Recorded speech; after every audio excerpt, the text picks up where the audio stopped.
Hey everybody, and welcome back to the Creativity Broadcast. I'm your host, Laura Westman, and I'm here today to talk to you about one of my favorite things, Oracle cards. So, where do I even begin? As a creativity coach and a creative person myself, I'm always looking for more tools to connect with me, with my ideas, to really breathe life into anything that I'm working on, but also just to be more connected and confident in my day-to-day life.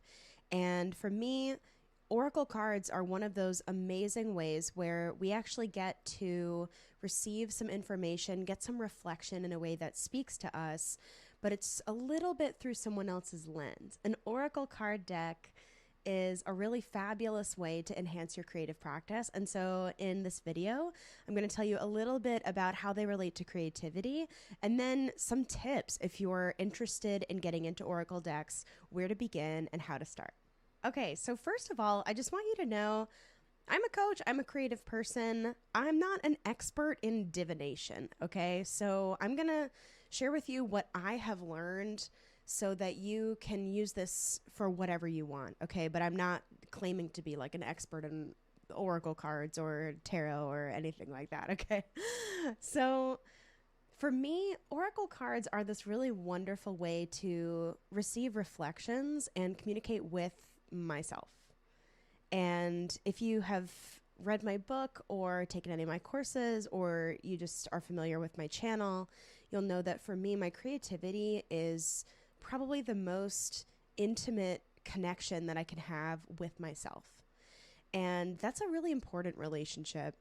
And sometimes we actually need a little bit of support in growing that relationship and pruning it and really keeping it healthy and productive and sustainable. So for me, Oracle decks, and I have many to talk to you all about today and tell you why I think they're awesome. But the whole point of this is that just like any reflective practice, this is something that you should take and use the parts that speak to you that enhance what you're already doing, okay? So I'm not here to tell you the right way to do this. I'm just going to tell you what I've learned because I kind of had to figure it out for myself. So my understanding is that Oracle cards, Oracle decks, are an interesting tool that we can use to connect with our own spirit, with the universe. And often an Oracle card will be a reflection of how things actually are over here. If you have any practice with the tarot, you'll understand what this is like, where the tarot isn't necessarily always giving you answers. It's often just providing a reflection of what it's seeing, and it's up to you to interpret it and make use of that information in whatever way is meaningful to you. Oracle decks are similar, but they often have a theme, and through your use with a particular Oracle deck, the more that you use it and you come to understand the cards, they usually come with not only a deck, but they usually have a guidebook so that the cards that you select, you'll go into your book and you'll see, what does it mean? What's the message here?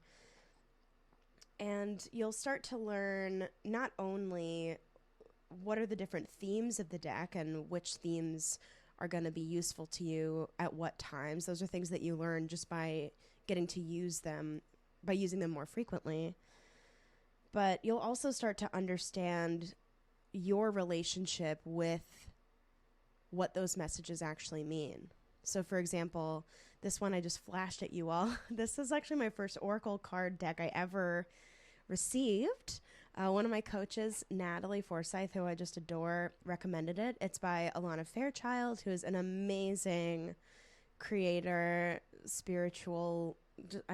I love her. Sacred Rebels Oracle is probably one of the most wonderful tools that has helped me grow my creativity and start to understand the language of my creativity in my everyday life. So just as an example, this card that's up here is called Releasing Allegiances, and Alana writes, beautiful, very in-depth messages for each card. This one is maybe 3 pages long. What I know, because I've been using it for so many years now, is when I get the card releasing allegiances, what's asking, like, what it's actually reflecting to me is that I'm in the impact of some kind of like connection, or I'm like martyring myself, or there's some kind of like disempowering victim-y thing going on for me that I might not be like intellectually aware of. But when I see that card, I always know what it's referring to. I'm like, oh my gosh, thanks for saying something. It's sort of like, sometimes cards can be sort of like your friend who tells you the truth even when you don't want to hear it, but it's always helpful and important.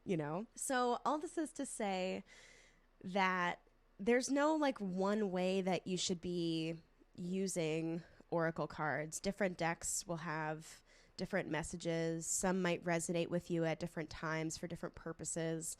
And I think the best thing that we can do is just start to get in the habit of using them and seeing what do they give you just on a day-to-day basis. That's probably the best way to get to know one. So yeah, oracle decks are about growing your intuitive, reflective voices, and they're here to really help show you things that maybe are a little bit in your blind spot.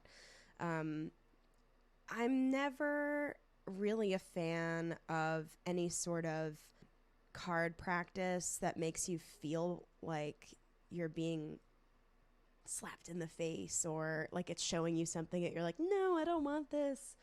I think we always have a choice. And I think the point of any kind of practice with regard to oracle decks or any other, or like tarot or any other kind of divination practice, is really to let it work with us in partnership, not for it to be something that we are suddenly, ruled by. If you're ever finding yourself making choices and you feel sort of like victimized by them because of something that a card reading showed you, I would say give it a second sweep, or have someone else interpret the cards with you, because the whole point of anything like this is for it to show you things that can then help you be more empowered in whatever it is that you're working on. It's possible that cards might offer some guidance. For example, at the very beginning of every week, one of the things that I do as sort of an opening ceremony, and I've talked about this on West of Wonderland podcast, as an opening ceremony on Mondays, I take my passion planner and I open it to the new week. I roll some stuff over, but then I also I use the Sacred Rebels Oracle to give me a card for the week. Like, what's the creative energy or the creative lesson learning that's going to be likely happening that I'm going to open up for this week. And it just gives me a little bit of guidance, but it doesn't let me predict what will happen.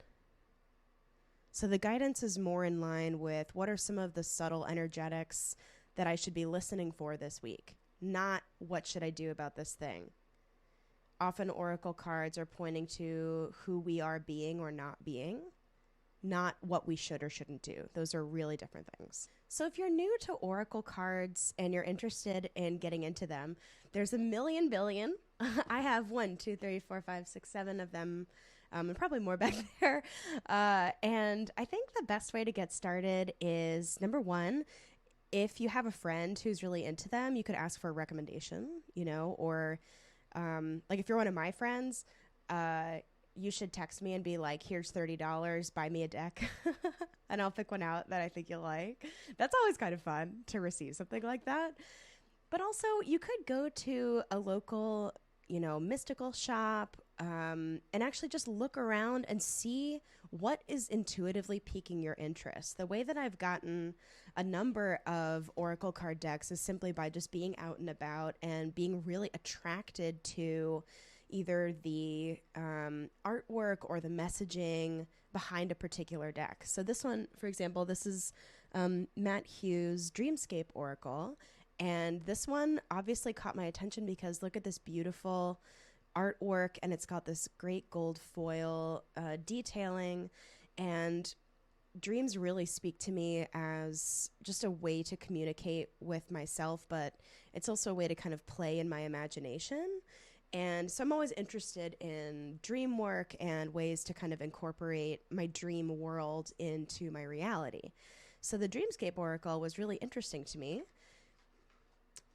Most decks on the back, they have like a consistent artwork of some kind so that you can tell, like, it just like kind of speaks to the theming of the deck, and it often has a particular reason, like why the creator has selected it. And what I love about the Dreamscape Oracle is that the artwork on the back is, you can see it's sort of a tessellation, including a dragonfly. And dragonflies are often thought of as a symbol of dreams, like they can flip between worlds, you know, like the water and the air.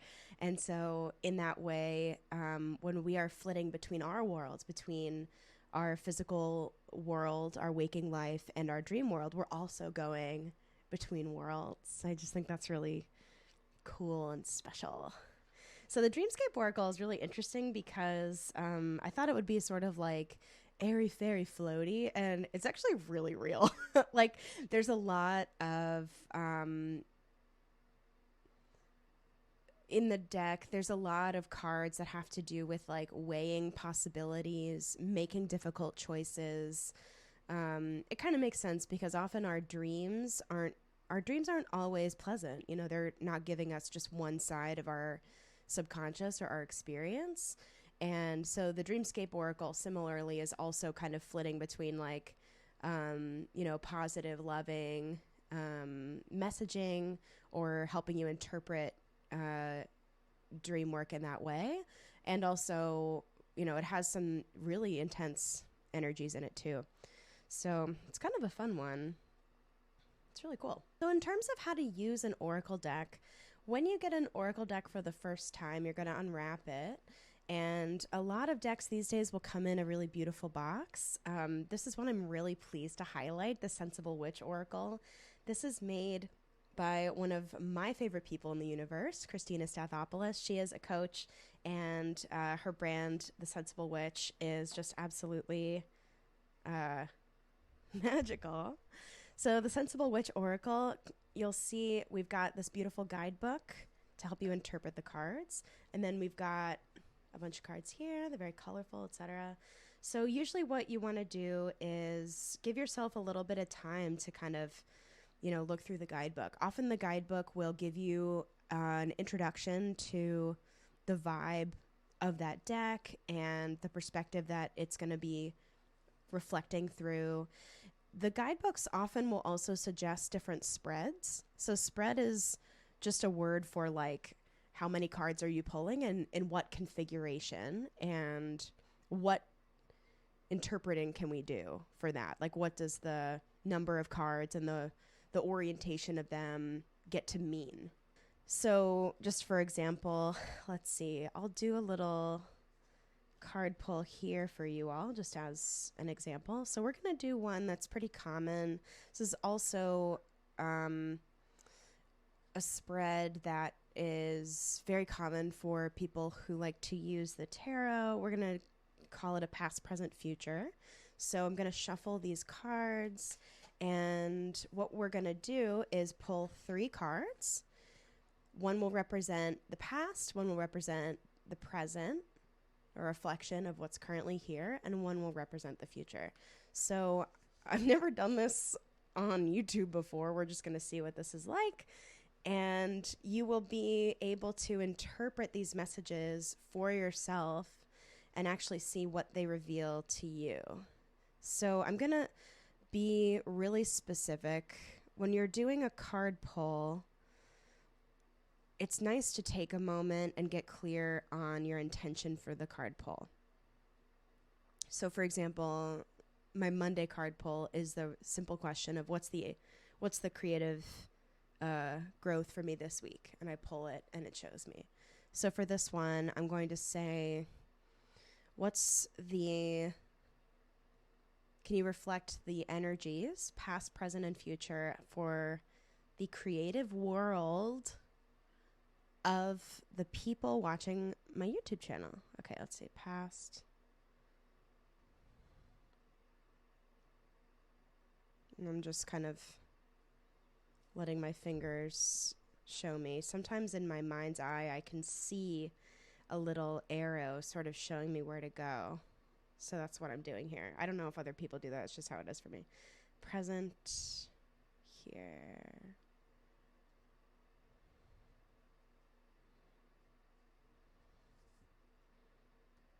Future here. Okay, let's see what we got. All right. Oh, this is so nice. Okay, so for the past card, we have prayer. Look how beautiful. I'm going to go into the guidebook here and just take a look.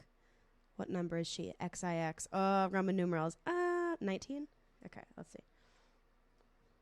Prayer. Trust and faith go hand in hand. Your practice in trust will be strengthened by a practice in prayer. To be clear, this is not a call to conform to a single deity or organized religion. Rather, consider this card as an invitation to get rooted in one of the greatest practices of trust, the belief that something out there is hearing what you are wishing for. This is so nice. Be it God, the universe, life energy, or just your truest self, who will you trust is listening to your prayers? And what does that make available? That's so great. I love the idea that if you found my channel, you've been like asking for that. Cool. That's awesome. Okay, so that's the reflection for your past. Okay. The second one for present, a reflection of present energy, we have experimentation. It's number 3. Look how beautiful that illustration is. Oh my gosh. Okay. So we've got experimentation. This is so Christina. Let's get practical. Experimentation is key to embodying wonder.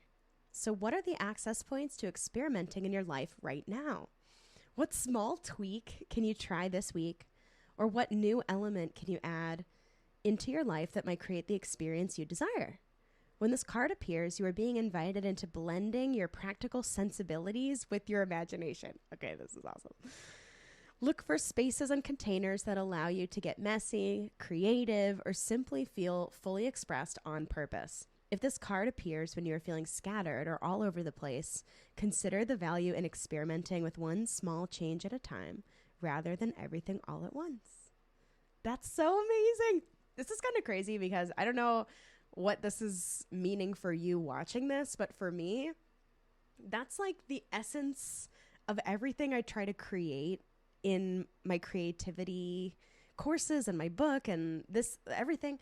My 7 and 7 creativity reset, that tracker sheet, I'll provide a link below if you'd like to get it. You can print it out for free, and I've got a video about it. It's all about that, like not actually doing an overhaul, but just finding little ways to grab your imagination, to grab your creative ideas and really like dragonfly it, right? Like bring them into your real life. So that's awesome.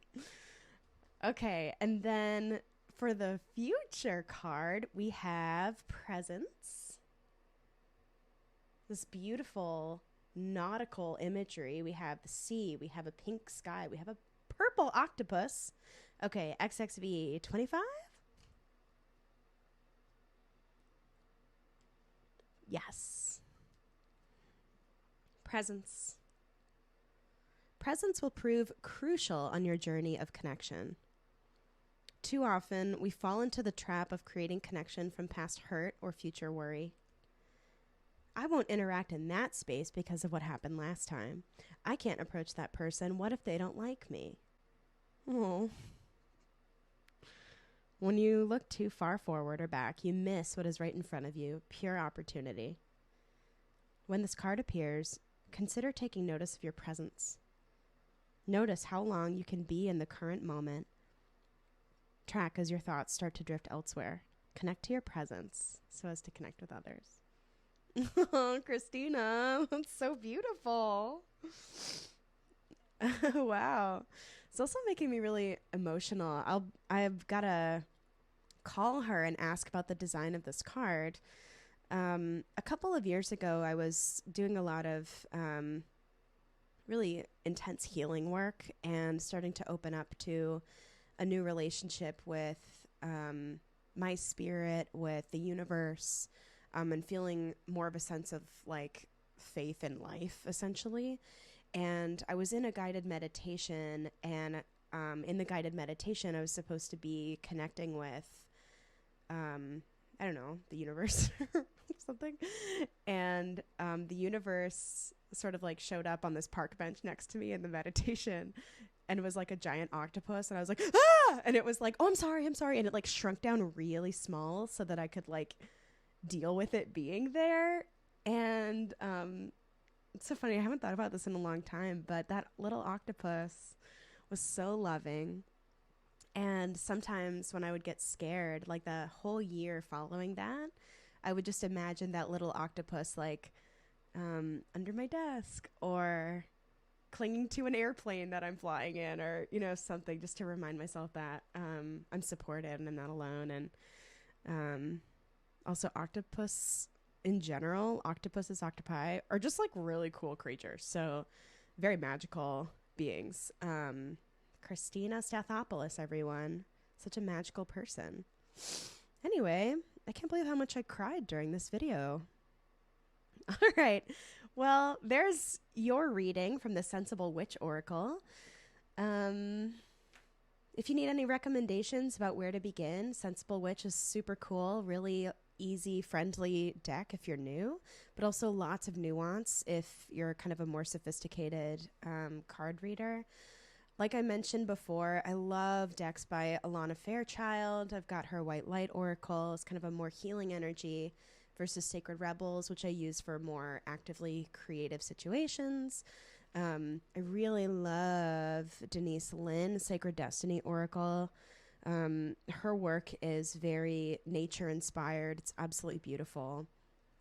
And I didn't go into this one at all. I use this one a lot with my coaching clients, the Animal Spirit deck by Kim Kranz. This one's really fun. I actually use a spread in this to map out my energetic vibe for the year. So yeah, it's worth getting started. Just see what speaks to you, use it consistently, and you'll build a relationship with it. It'll teach you. And when you get stuck, you'll start to build some faith in it and some faith in yourself and what you do with the messages, so you won't feel so stuck. Or if you do, at least you'll know what to do. All right. This is maybe the longest video I've ever done on this channel, but I hope you all enjoyed this. Let me know what you thought in the comments, and definitely tell me if you start integrating oracle cards into your creative practice. All right. See you later. Bye.